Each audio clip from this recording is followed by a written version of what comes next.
Hello Israel, it's me, Seven Heaven, coming to you once again with another video. I can't say I have no rights to the video or music, strictly for educational purposes only. Let's get into it, Israel. Question. Billy, you talked about a giant opening in Antarctica. Can you elaborate on why it's there and who's responsible for it?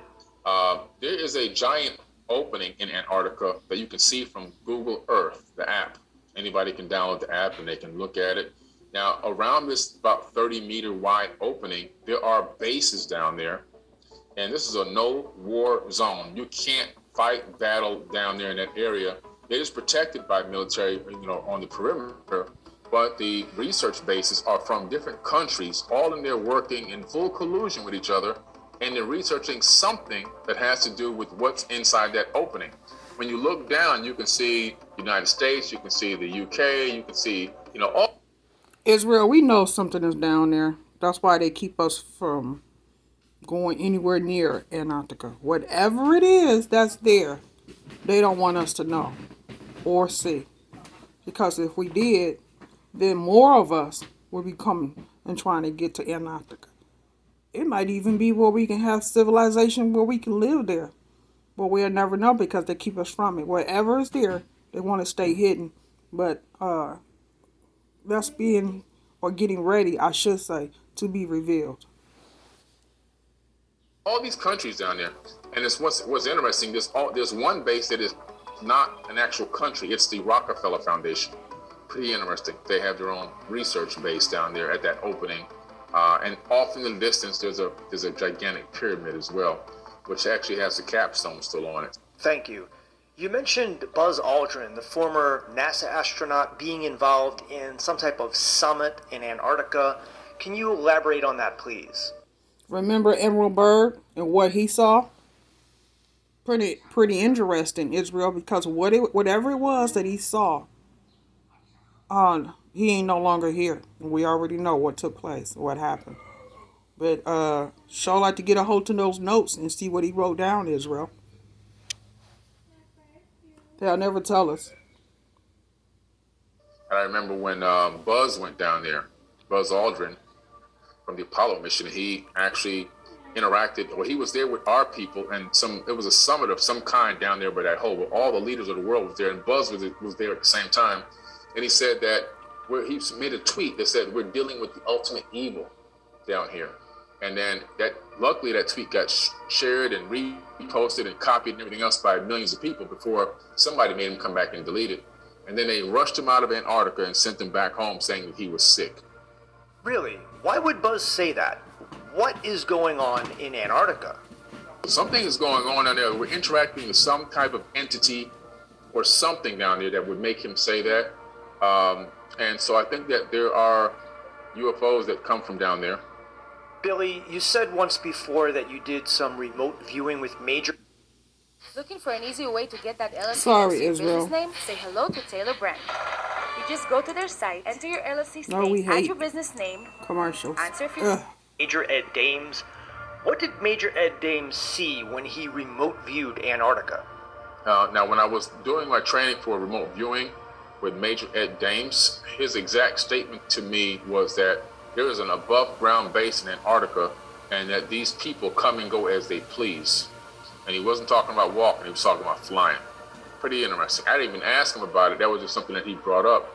So it's pretty interesting. So I think that we have a base. Well, there's a potentially an advanced being base. I don't know if they're aliens or humans. I don't know what they are. I can't really specify. But there's also other bases, according to a lot of other incredible resources, that may be under the ocean. Really? I've long suspected that the oceans are great hiding spots for advanced military and alien bases. There's all this talk about melting ice and global warming, but what are the secret governments getting out of being in Antarctica? What's really going on there? And so what's interesting, if you ever go across a transatlantic flight, like I've been on many times, the planes now will give you the radar scan of the ocean as you're flying over. And a lot of the times you see these things under the ocean that look like actual structures. I've even screenshotted some of these things before, taking snapshots of with my phone real quick, like what in the world is that? And so It's pretty interesting. I think there could be bases down there. I mean, it would be a great place to hide because, hey, nobody's really exploring the deep sea. We know more about space than we do in the deep oceans on our own planet. So it would be a pretty good place to hide. So I think that probably in the deep oceans and probably something still is going on in Antarctica. There's all this talk about melting ice and global warming, but what are the secret governments getting out of being in Antarctica? What's really going on there? And if you look up, what's going on with Antarctica, a lot of stuff is starting to come up from under this ice with the global warming that we have going on. The ice is definitely melting. Now, what's interesting about this, it's an entire advanced civilization that was just buried in ice. So this is why they're down there. They're getting firsthand access to a lot of this advanced technology and this ancient civilization and whoever else is still maybe potentially living down there and keeping it a secret from the rest of the world. Antarctica used to be in a more habitable place in terms of for like a normal average person, closer to the equator, more tropical. We know this because the animals that they've been digging up out of the ice, when they do an autopsy on them, they have undigested food in their stomachs, which means that they had to freeze rapidly. All of them had undigested food. So Antarctica most likely was in a closer to the equator spot, but what happened was they probably were sitting on a tectonic plate, and that plate probably slipped. And when that plate slipped, we had a pole shift of the crust of the actual landmass, which allowed it to move maybe 15 to 30 degrees almost instantly within a few hours, moving it into that location and then flash freezing with all the flooded cold ocean waters coming over it, flash freezing within just 2 or 3 days, locking everything in place right there on that landmass. Next question is one that I've been wondering about for a long time, which is, do you think that the world governments are working in collusion with each other to control the world and dictate global policy? And why is it that the United States always seems to be the ringleader of it? I think that the world governments are in collusion. I think that the United States is the leader of a lot of these secret ops. And the reason why is because the United States...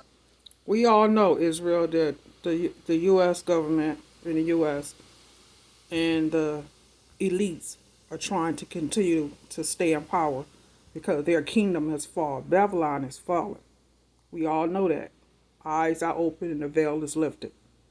So they can control whatever it is that they want for a limited time. But we are going to get our powers back, Israel.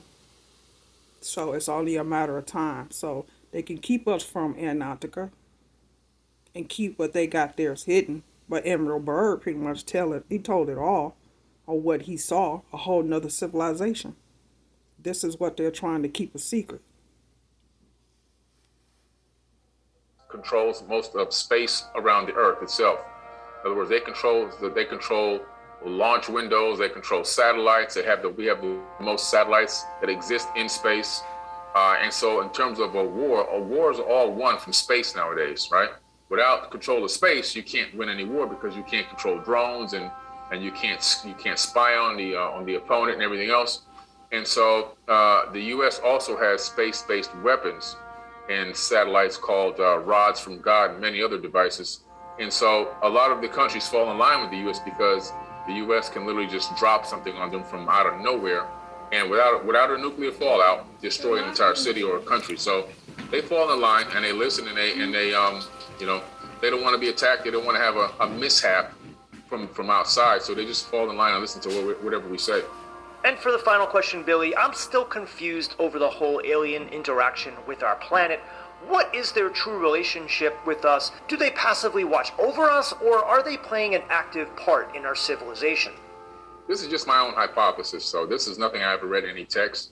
I didn't read this, I didn't study this anywhere, but after just evaluating what's been going on, it seems like there's two sects, for example. So it seems like we have this federation of these advanced beings that are just watching. They're truly just watchers and observers, visiting and coming and going and monitoring and watching, like we would go to the Serengeti plains, right, in Africa, and we'd watch the cheetahs and the lions interact and watch the hyenas, and we'd take notes and study them and film them and record them, maybe even make documentaries for right?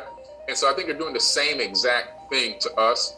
Then I also believe that there's this one group that has infiltrated many millennia ago and have interjected their bloodline into our bloodline, and that are and somehow behind the scenes still ruling from the elite of the elite from a very high level, still calling the shots and still pulling the strings of a lot of the global leaders. And whenever somebody doesn't fall in line, they kill them and put a new puppet in place so they can keep their agendas moving forward. So there's it's a two-sided answer. I think there's some here that are that trace back to these ancient beings that came here and are still calling some of the shots, and that there's the other group watching and waiting to see when will these 8 billion people stop letting 100 families control everything they hear, see, touch, smell, feel.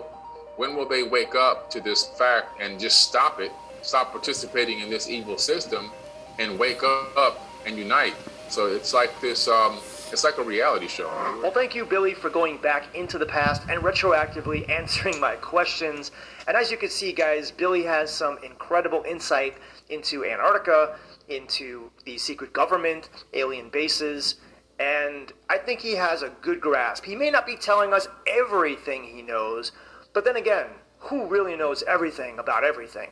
But Billy, to me, is one of the people that I turn to ask questions like this, and I think his answers are great because he doesn't speak about things he doesn't know, and he does speculate at times, which is good, and he mentions that.